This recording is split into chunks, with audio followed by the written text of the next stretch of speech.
જમાએ કે સીબુ ઢોકીને મૂકી દેવાનું, વિશ્વાસ રાખવાનો કે હવે જોમી જ જાય. પણ જો કદાચ સીબુ આખી રાત આમ ખેંચે કે જોમીક નો જોમી, જોમીક નો જોમી, જોમીક નો જોમી, સવારે દૂધ સાસના કોમનું નારે, દૂધના કોમનું નારે. અને જો વિશ્વાસ રાખ્યો હોય ને જોમી જાય તો સવારે 4 પોખા વાળો રવાયો આવતો. અત્યારે તો હવે શિખર કેવો આવે ખબર નથી. ટેકનોલોજીનો જમાનો આવ્યો છે, કયું વલણું આવ્યું છે ને કેવી રીતની સાસ ઘાટે આપણે ખાતા નહીં વિચાર. પણ એ વખત લાકડાનો રવાયો આવતો ને નેતરું, બંને બાજુ ખેંચતા હોય ને કેવું નેતરું, અને નેતરું ખેંચીને એમાં 4 પોખા રવાયાના હોય. એમાં ધર્મ, અર્થ, કામ ને મોક્ષ, આ 4 પોખા. અને પોખાથી ફેરવે એટલે તરત જ દહીં એક બાજુ જતું રહે, સાચમાંથી નીકળે, ફોદા નીકળે, અને ઘી છે તત્વ મોખણ રૂપે બહાર આવે. 3 ભાગ પડી જાય એના છાશના. એ દહીં જમાયું હોય ને એમ 3 ભાગ પડી જાય. શરીરના જેમ 3 ભાગ છે જીવ ઈશ્વર ને માયાનો, એમ આ શરીરનો 3 ભાગ પડી જાય. એમ છાશમાંથી એ દહીંમાંથી 3 ભાગ પડી જાય. એક અડધા તળિયે જતા રહે, છાશ છે વચ્ચે વચ્ચે રહે, અને જે કૂણું થઈ જાય ને એ ઉપર આવી જાય. એમ મહાપુરુષો કહે છે કે ભારતની ભૂમિમાંથી આપણે ભારત માતાના એક સંતાન છીએ. પહેલા તો આપણે કૂણા બનવાનું છે. કૂણા બની જાઓ તો તૂટશો નહીં. હું તો એમ કહું, કૂણા બની જાઓ ને તો તૂટો ના, કેમ કે જેમ વાળું એ મીરું વળી જાય. અને જો અકડમાં રહ્યા તો બટકાઈ જાઓ. એટલે 3 ભાગ પડે, એમાં એક છાશનો ભાગ પડે. સાચ સંસાર પીવે, તળિયે જતા રહે ને ગમે એટલા ગુરુ મહારાજો હાથે લઈને બરોબર ઉપર લાવે ને, એટલે ઘડી વાર ભજનમાં બેઠા એટલે બાપુ હરી હરી, કંઠી બચી 2 હરી, એક તૂટી તો એક ખરી. ગુરુ પેરાઈ કંઠી ચેલા જ્યાં વંઠી, મેળ ના આવે. ઘડી વાર ઉપર આવે ને પાછા તળિયે જતા આવે.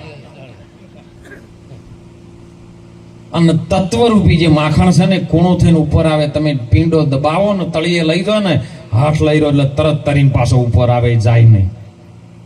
અને તત્વને જ્યારે અગ્નિ સામે તપાડવામાં આવે ને, પરીક્ષા તો બધાની થાય. અગ્નિ સામે તપાડવામાં આવે એટલે એની અંદરથી થોડી ઘણી પણ ખટાશ હોય એ નીકળી જાય, દાજી જાય ને કેવલ ઘી રહે. પછી ઘી કોઈ નામ ના પડે. બધું તમે ભેળવી શકો પણ ઘી નીકળ્યા પછી ઘી પ્રાપ્ત થઈ ગયું, એ ઘી કોઈનામાં ભળે નહીં. એમાં શરીરની માયારૂપી જે ખાલડી ઉતારી નાખી અને ડોગરનું જે ફોતરું ઉપાડી નાખ્યું, એની અંદર જે પરમ પિતા જેને સંતો આત્મા કહે છે, એ કોઈના પર ભળે નહીં. એના જગત ન ભળે, જગત બધું ભલે. એને મર્યું ભગવાન કૃષ્ણજી જ વાત કરે, હે અર્જુન, આખા જગતમાં અણુ અણુ હું છું, પણ જગત મારામાં નથી. આવો ભાવ ગુરુ મહારાજ દર્શાવી દે ત્યારે આપણને જ્ઞાન પ્રાપ્ત થાય છે. અને આ વાત જ્ઞાન વડે સમજાય, બીજા કોઈ વડે સમજાય એવી કોઈ સ્કૂલમાં ન આવે, કોઈ કરિયાણાની દુકાનમાં ન આવે, કોઈ કંપનીમાં ન આવે. ગૂગલમાં તમે સર્ચ મારો તારી વાત ન આવે. ગૂગલ વાળાને તો હું કહું છું કે તમે ગમે એટલું ગૂગલમાં લાવો, પણ આજ આપણી જનેતા છે ને, જેને આપણે 9 માસ વેદના વેઠી આ શરીરનું જ્યારે સંચાલન કર્યું ને, અને ગર્ભની અંદરથી 9 માસ ને 9 દિવસ જ્યારે પૂરા થયા અને 12 અવતરણ કર્યું ને, અને એ સમય 9 માસની અંદર જે પણ એને શરીરના શ્વાસે શ્વાસે તમારી રગમાં જે રોળ્યું છે ને એ યુદ્ધ બહાર આવે, બીજું ન આવે. અને એ જનેતા આપણી દાળ રોટી ખાય, અનાજ ખાય, છતાં એના સ્તનની અંદર દૂધ સફેદ આવે. ગાયો, ભેંસો, ઘેટા, બકરા, 4 ખોય વનસ્પતિ ખોય તો એના સ્તનમાં દૂધ સફેદ આવે. અને ભૂંડડી છે 12 બચ્ચા પેદા કરે, નરક ખાય, ગટરનો ગારો ખાય, પણ છતાં એને દૂધ સફેદ આવે. વિજ્ઞાનનું હું ચેલેન્જ મારું સાહેબ કે એને ગમે એવો ચારો મોયનાશ મશીનમાં અને એમાંથી દૂધ સફેદ કાઢ ખબર પડે લે ના આવે. આ ઋષિ મુનિઓનો સિદ્ધાંત છે, કદી નો આવે. અને કેવી રીતનો તમે આ તો બધા આપણે કહેશો કે આપણે કરો આપણે કરો, પણ આપણાથી કોઈ થાય એવું નહીં. મનુષ્ય કહે છે હું કરું છું કરતલ છે તુજો કોઈ આદરે અધવચ પડ્યા રહે મારો હરી કરે છો. અને આ બધા કહેતા હતા કે આપણે કરા હો, આપણે નારાયણ બની ગયા, ભગવાન ઓળખી લીધા, અમે તો આત્મા ઓળખી લીધો, અમે જ ભગવાન છે. અને કોરોના આવ્યો ને ત્યારે બધા મોટા હંતાડી ફરતા હતા. અને તમે જોજો દવાખાનામાં જોઈ સાધુ માચમાં આવ્યો છે કોઈ દાડો કહો? બધા આયા, જેને જેને આત્મા ઓળખી લીધો હતો ને બધા દવાખાનામાં પડ્યા હતા. જુનાગઢનો મેળો ભરાય ને, મેળો એટલે શિવરાત્રીમાં જ્યારે તમે જોવો ને એટલે હજારો સંખ્યામાં દિગંબર સાધુ આવે. ક્યાંથી આવે છે ને પછી એક 3 દાડા મેળા ભરીને પછી જોઈને કોઈ ખબર નહીં. એને ખબર છે કે આ છોકરા હાલ લડે છે, એને લડવા દો. ખરો સમય આવશે ને ધર્મનું જ્યારે રક્ષણ કરવું હશે ને તાણી ઈરાદ આવશે, બીજા કોઈ આવી શકે એમ નથી.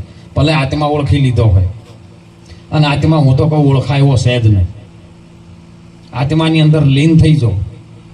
નદી ગમે એટલી ગોડીથી હોય ને, નદીની અંદર પાણી ભરપૂર જતું હોય, પણ પાણી જ્યારે દરિયામાં સમાઈ જાય પછી એમ ન કહી શકે મેં દરિયાને ઓળખ્યો છે. આવી વાત ગુરુ મહારાજ આપણને આત્મામાં લીન કરી નાખે એટલે પરમાત્મા બની શકો તમે. પણ એની અંદર રહીને તમારે કાર્ય કરવાનું છે. કરાવી રહ્યો છે સદગુરુ મહારાજમાં દ્રષ્ટા સાક્ષી સ્વરૂપે આપણની વાત લઈને આવ્યો છે ને કરાવી રહ્યો છે એમ સમજીને કાર્ય કરો. આ કર્તાની ભૂમિકા એમ જો તો કદાચ તમે ભૂમિમાં પગલું ભરો અને ડગલે ડગલે જેને યજ્ઞ ફળ હોય દુર્લભ એવા સંતને એ સતનો એ વચન જો સેવીને તમે કાર્ય કરો તો તમે આત્મા સ્વરૂપ બની શકો. ને કહેવાથી દાડો વળે એવો વીરા મારા વાતો કરે દાડા ના વળે, વીરા મારા હદમાં રહો તો હરી ના મળે, અને હદ મેલો તો હરીને પમાય. હદ શું છે? સંતોષ સાખીમાં કે મહાપુરુષો ઘણા ભક્તો કહે છે કે હદ ચલે સો વલિયા ને બે હદ ચલે સો પીર, હદ દો હદ ઉનકે આગે ચલે ઉનકા નામ ફકીર. હદ એટલે તમારી આ બધી દુનિયા છે, અને બે હદમાં શરીર છે સાહેબ. આ હદમાં અને ગંગા સતી એમાં પ્રમાણ આલ્યું પિંડ અને બ્રહ્માંડ. પિંડ અને બ્રહ્માંડ થી પર છે ગુરુજીનો દેશ. હાલો પાનભાઈ તમને બતાવું, જો દેશ ત્યો નથી માયાનો જરાય. ઈ વાત ઈ ભૂમિકા પર જો એટલે તમારે બોલવાનું નહીં હોતું. આ તો એક સ્ટેજ ન્યાચે આવીને શબ્દમાં વર્ણન કરી અને ગુરુ મહારાજનો મહિમા ગાવો પડે છે, ન કે સજ્જન એ થાય એવું નથી એમ કહું. અને ઈ મહાપુરુષો છે મેરુ માથે મોલ રચ્યો. લખીરામ બાપુ બોલ્યા છો કરમણ સાહેબ જોડે જ્યાં ને પાત્ર ભજવતા હતા બધી રીતનું. જો આપણે ખોનપુરમાં આવવું હોય તો એડ્રેસ હોય કે ભાઈ અમુક જગ્યાએ ઓબલિયાહાણનો વાળો રોડ છે, સરવા થઈને આવવાનું છે, ધારપુરનો નાકવું પડે ને એટલે આવવાનું છે, ને અમુક જગ્યાએ જાજો એટલે વળંકમાં ભજન સત્સંગનો યોગ રાખ્યો. આવું એડ્રેસ હોય તો આપણે પરમાત્મા સુધી જવું હોય તો એડ્રેસ હોય કે ના હોય. એટલે લખીરામ બાપુએ કરમણ સાહેબને બતાવ્યું, બાપુ તમે આ બધું કરો છો ને મેં આ તમારા ગુરુ મહારાજનું એડ્રેસ કેવી રીતનું, અને સાહેબ એડ્રેસ જમ હતું એમ બતાવ્યું છે. તાત્કાલિક કોઈ અડધો કલાકમાં બોધ થઈ ગયો ને આત્મા ઓળખાઈ જાય વાત નહીં.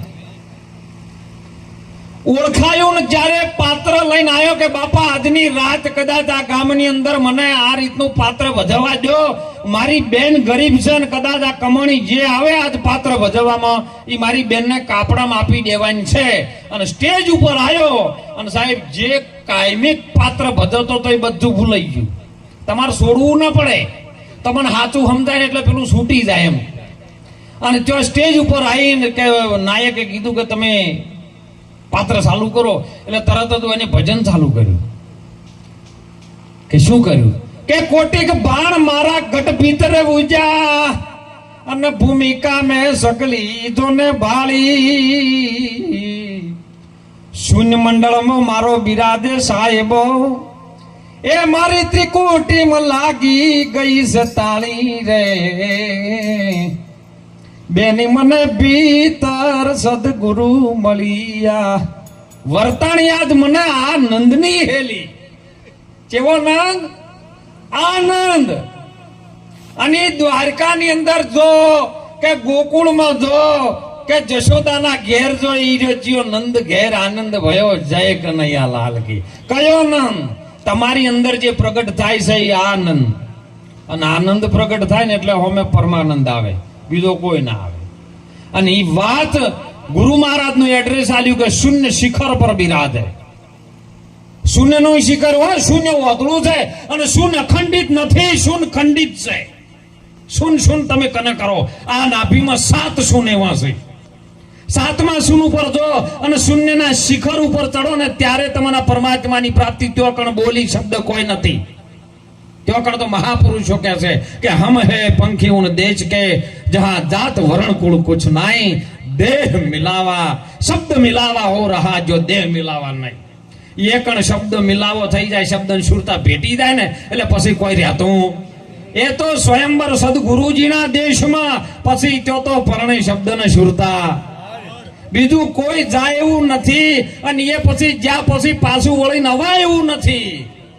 સમજણના ઘરમાં વાત આવવી જરૂરી છે સાહેબ. અને મહાપુરુષો રાત દિવસ પુકાર કરી કરીને કહે છે કે તમે આ યુગ આવ્યો છે, મનુષ્યનો અવતાર મળ્યો છે. આ યુગની અંદર મનુષ્ય અવતાર મળ્યા પછી જો કદાચ પરમાત્માની પ્રાપ્તિ કરી લો, તમે ઓળખી લો કે તમે કોણ છો. સુંદર હમણાં વાત આવી હતી કે તમે ક્યોથી આવ્યો ને તું કયો જવાનો. ભગવાન કૃષ્ણજી ગીતાજીમાં કહે છે કે અર્જુન હું આવતોય નહીં, કે હું જાતો, હું જન્મતો નહીં, કે હું મરતો નથી. તો આપણે જવાની ચિંતા શું લેવા છે? કહો હે, ક્યાંથી આવ્યો છે એ ગોતવાની ચિંતા શું લેવા છે? જમશે એમ રથ ના ચાલે. હે, કબીર સાહેબે કીધું અંદર કહું તો હે નહીં ઓર બહાર કહું તો ગાલી, जैसा है वैसा रहे कहे कबीर विचारी. जमसे एम સ્થિતિ સમજાઈ જાય તમારી. ઉપસ્થિતિ તો છે, સ્થિતિમાં આવે.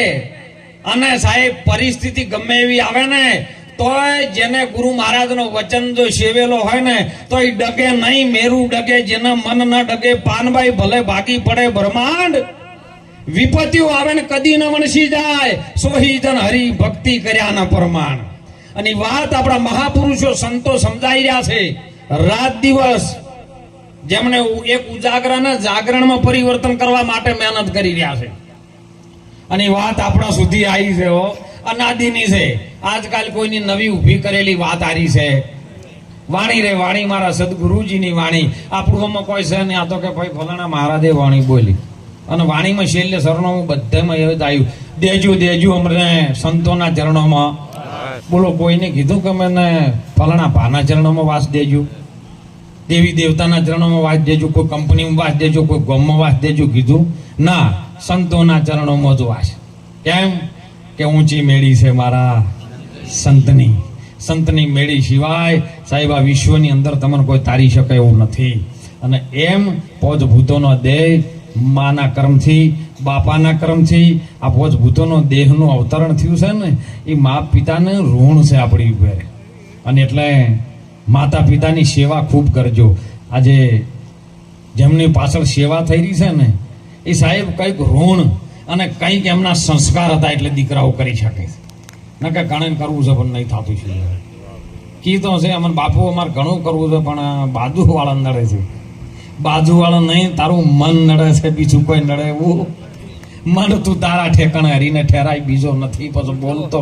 આવી અમે સાખી કહી એટલે ઘણા મને પ્રશ્ન કરે છે, જેમ કે યુટ્યુબ ઉપર હવે શીખે કની વિડીયા નાખાય એમને ખબર નહીં. અને જો કે બાપુ આ બીજો નહીં બોલતો, ગાળ્યો બોલે છે એ જીઓ હતા. એકનો એક હોય અને બીજો નથી બોલતો ને પરમેશ્વર છે પોતે, તો આ ગાળ્યો બોલવા વાળો જીઓ. એટલે મેં તરત ભાઈ ગુરુ મહારાજની દયા છે, પ્રશ્નનો જવાબ આપવો પડે. કીધું આ બાજુ અગ્નિ ચાલુ હોય ને હમણાંથી પવન આવતો હોય તો ગરમ લાય આવે ને, અને એક બાજુ ગંધ પડી હોય ઉકેડાની ગટરની અને એ બાજુથી પવન આવે તો દુર્ગંધ ના આવે. અને ફૂલવાડી હોય તો એ બાજુથી સુગંધ આવે, અને પાણી ભરેલું હોય તો ઠંડો લેવે આવે. તમારો ભાવ કેવો અંદર પડ્યો છે એના ઉપર આધાર છે. તમારો ભાવ એવો પડ્યો હોય તો એમાંથી કાળું બોલવાનો ભાવ આવે છે. બસ આ પવનની જ ગતિ છે. હે, અને એટલે ભારતની સંત માતા ગંગા સતી કે હે પાનભાઈ, મન ને પવન ને તમે એક ઘેર લાવો અને પછી દમના દોર ચલાવો.